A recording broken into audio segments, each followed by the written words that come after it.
పిల్లలు కాదు సార్, కొంతమంది పిడుగులు కూడా ఉన్నారు, చిచ్చరి పిడుగులు ఉన్నారు.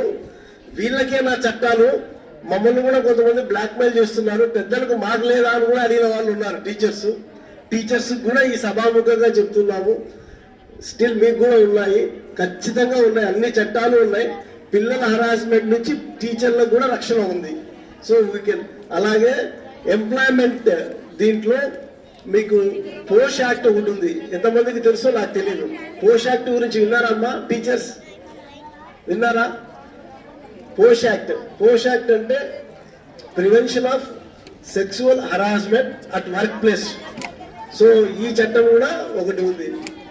దీన్ని కూడా మనము చాలా మందికి ఏమంటే చట్టాల మీద అవగాహన లేక మనం ఏ విధంగా ముందుకు పోవాలనేది అవగాహన లేక మనం ముందుకు పోవడం లేదు. ఫస్ట్ మనం చట్టాల గురించి అవగాహన తెలియాలి. మనం ఎక్కడ కంప్లైంట్ ఇవ్వాలి, మనం ఎక్కడికి పోతే మన సమస్య పరిష్కారం అవుతుంది అని ఎక్కడ తెచ్చుకుంటే చాలు. ఎక్కడికి పోతే మన సమస్య పరిష్కారం అయితే తెలుసుకుంటే చాలు.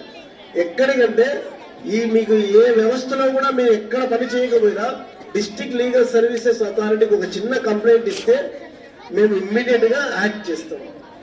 థ్యాంక్ యూ అండి. మీకు ఎందుకంటే పిల్లలకు చట్టాల మీద ఎక్కువ చెప్పాలంటే కూడా మాకు పిల్లలందరికీ ఒకటే చెప్తున్నా, బాగా చదువుకోండి అన్న, పెద్దగా అవ్వండి. మీరు కూడా ఒక డ్రీమ్ పెట్టుకోండి, ఇక్కడ పైన కూర్చోవాలని పెట్టుకోండి ఎప్పుడన్నా. ఓకేనా? థ్యాంక్ యూ సార్, నాకు ఈ అవకాశం ఇచ్చిన స్కూల్ యాజమాన్యానికి థ్యాంక్ యూ. మా ప్రిన్సిపాల్ మేడం గారు మంజుల రాణి మేడం గారు వేదిక పైకి సాధారణంగా ఆహ్వానిస్తున్నాం. రండి మేడం. అందరూ తర్వాత మహిళా మనులందరూ, మా ఉపాధ్యాయులందరూ సిద్ధంగా ఉండాలి. మన జడ్జి సార్ చేత సన్మాన కార్యక్రమాలు. మొదటగా ఈ సంవత్సరంలో రిటైర్ కాబోతున్నటువంటి టీచర్ గారు, ఉపాధ్యాయులందరూ కూడా వేదిక పైకి రావాలి.